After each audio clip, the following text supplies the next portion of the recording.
Day 3 part 3 good. তো day 3 part 3 video নিয়ে আমি হাজির হয়ে গেছি। আশা করি তোমরা আগের টাস্কটা কমপ্লিট করে ফেলেছো। যদি না করো তো আগের টাস্কটা আগে কমপ্লিট করবে, তারপরে এই ভিডিওটা দেখবে। আর ভিডিও শেষে কিন্তু লিখতেই হবে যে হ্যাঁ স্যার আমরা কমপ্লিট করেছি। দেখো এটাই কিন্তু আমার এনার্জি, এই যে লেখাটা। ওকে, তো মনে রাখবে। চলো শুরু করি। প্রথম কোশ্চেন 1 নাম্বার, নিচের কোনটিতে সমযোজী বন্ধন বর্তমান? সব ইয়ারের কোশ্চেন নিয়েছি, কারণ ইয়ারের কোশ্চেন কিন্তু কভার করা আমাদের দরকার, মনে রাখতে হবে। নিচের কোনটিতে সমযোজী বন্ধন বর্তমান?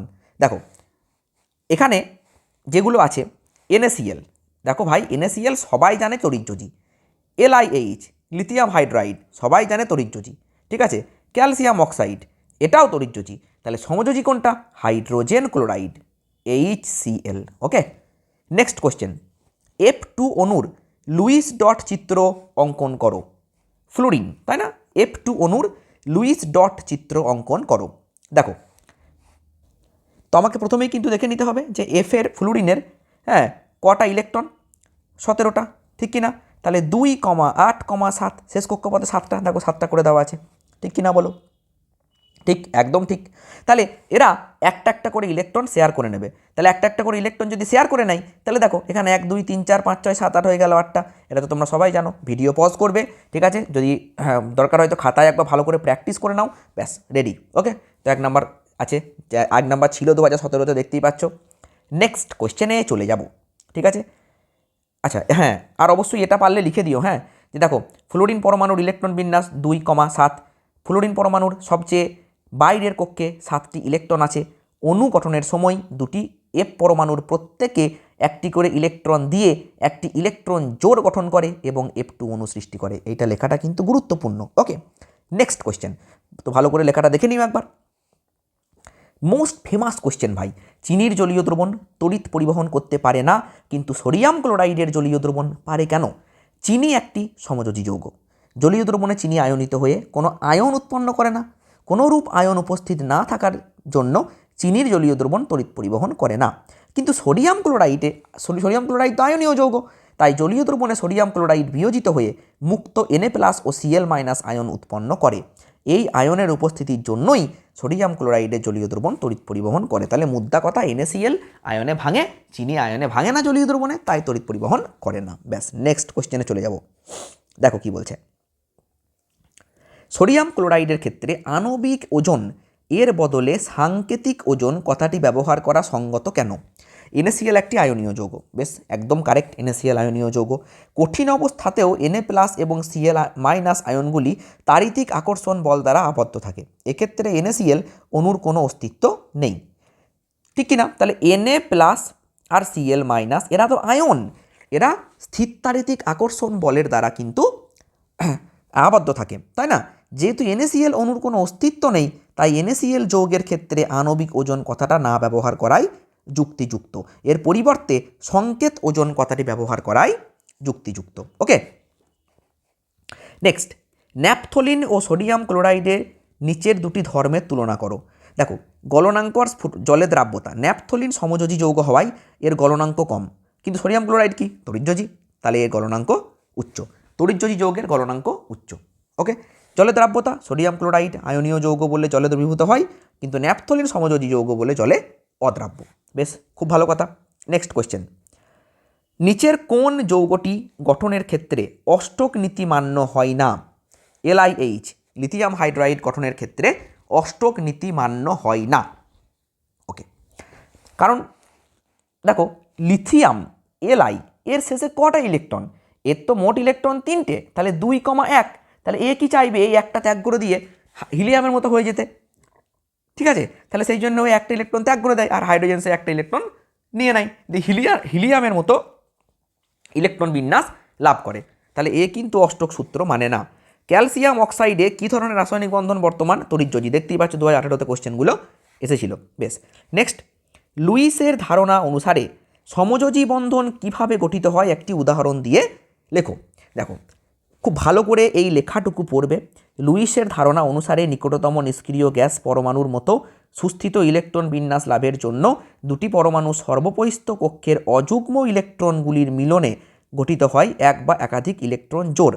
এই ইলেকট্রন জোড় বা জোড়গুলি সমভাবে ব্যবহারের মাধ্যমে সমযোজী বন্ধন গঠিত হয়। ঠিক আছে, দেখো আমি তাড়াতাড়ি পড়ে দিচ্ছি জাস্ট কভার করার জন্য। তো তোমরা ভিডিও পজ করবে, লেখাগুলোকে পড়বে, ঠিক আছে, লেখাগুলোকে অবশ্যই পড়বে। হ্যাঁ, বেশ। আর যদি তোমাদের মনে হয় যে তোমাদের কাছে নোটস আছে, বই আছে, সহায়িকা আছে, সেখান থেকে করতে পারলে আরও ভালো, নো প্রবলেম। ওকে, তো কোশ্চেনগুলোকে যেন মনে রেখো।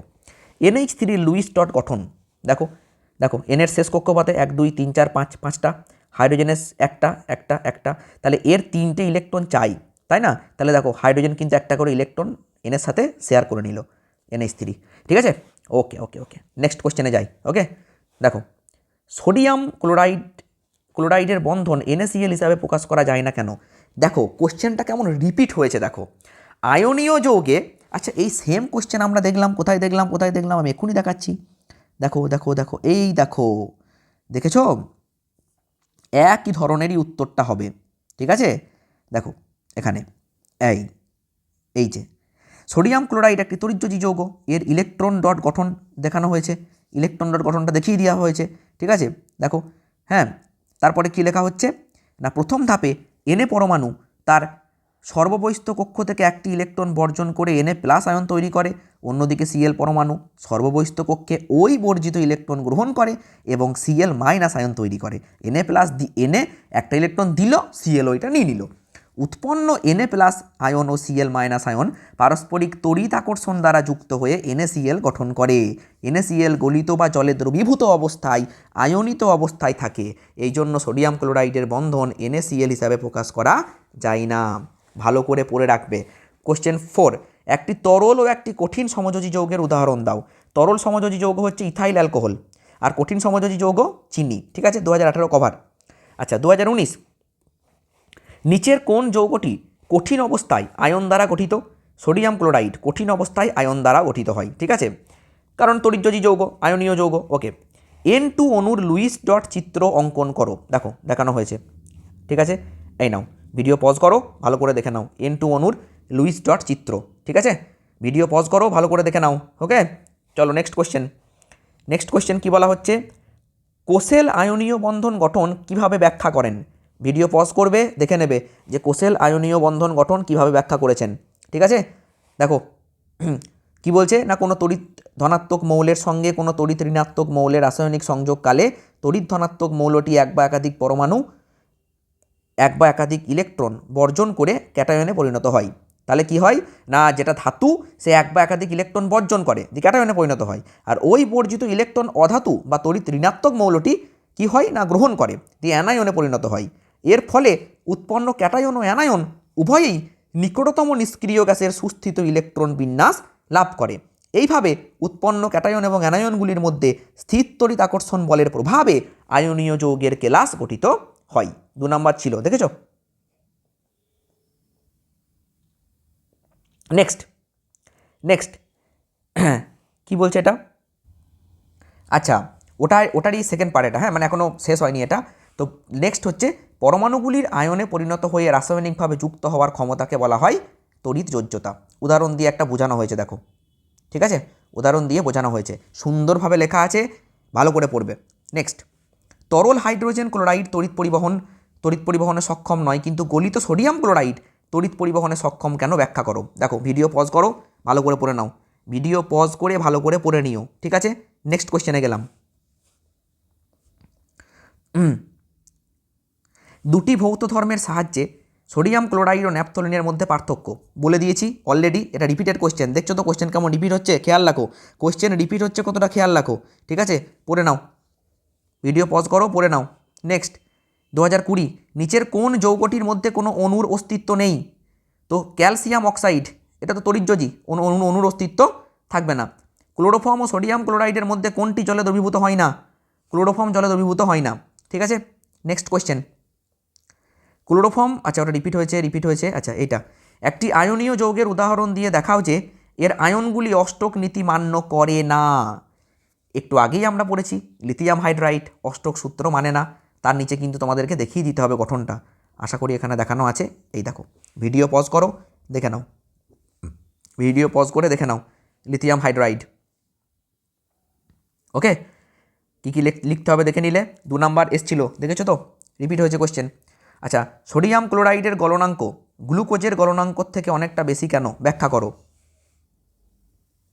ঠিক আছে, 3 নাম্বার আছে, 3 নাম্বার দিলে কতটা লিখতে হবে সেটা দেখো।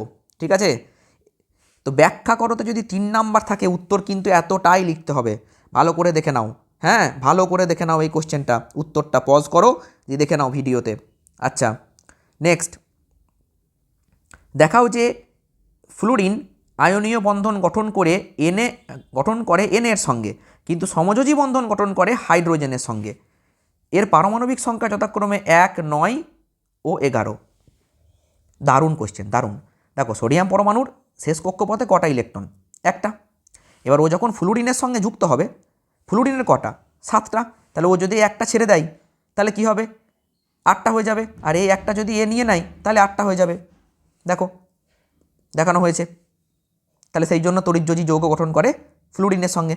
ঠিক, আবার আবার যখন হাইড্রোজেনের সঙ্গে ফ্লুরিন যুক্ত হচ্ছে তখন হাইড্রোজেনের দরকার একটা, ঠিক, আবার ফ্লুরিনেরও কটা দরকার, একটা। কিন্তু হাইড্রোজেন যদি একটা ছেড়ে দেয় তাহলে তো কোনো ইলেকট্রনই থাকবে না, সেখানেও এক সমস্যা, ঠিক কি না? সেই জন্য ওরা শেয়ার করে নেয়, একটা করে ইলেকট্রন শেয়ার করে নেয়। এটা পড়ে নেবে ভালো করে, ওকে। দেখো ভালো করে পড়ে নাও অ্যান্সারটা, ভিডিও পজ করো। ঠিক আছে, ভিডিও পজ করো, তারপরে পড়ে নাও অ্যান্সার, হবে? ওকে ওকে ওকে ওকে, নেক্সট নেক্সট। আচ্ছা আচ্ছা, ইয়ারের কোশ্চেন এখানেই শেষ হলো এই চ্যাপ্টারের। হ্যাঁ, এটা তোমাদের আজকে পার্ট 3, কিন্তু টার্গেট ডে 3 পার্ট 3। ওকে, তো চলো বাই, এখন দেখা হচ্ছে পরের ভিডিওতে।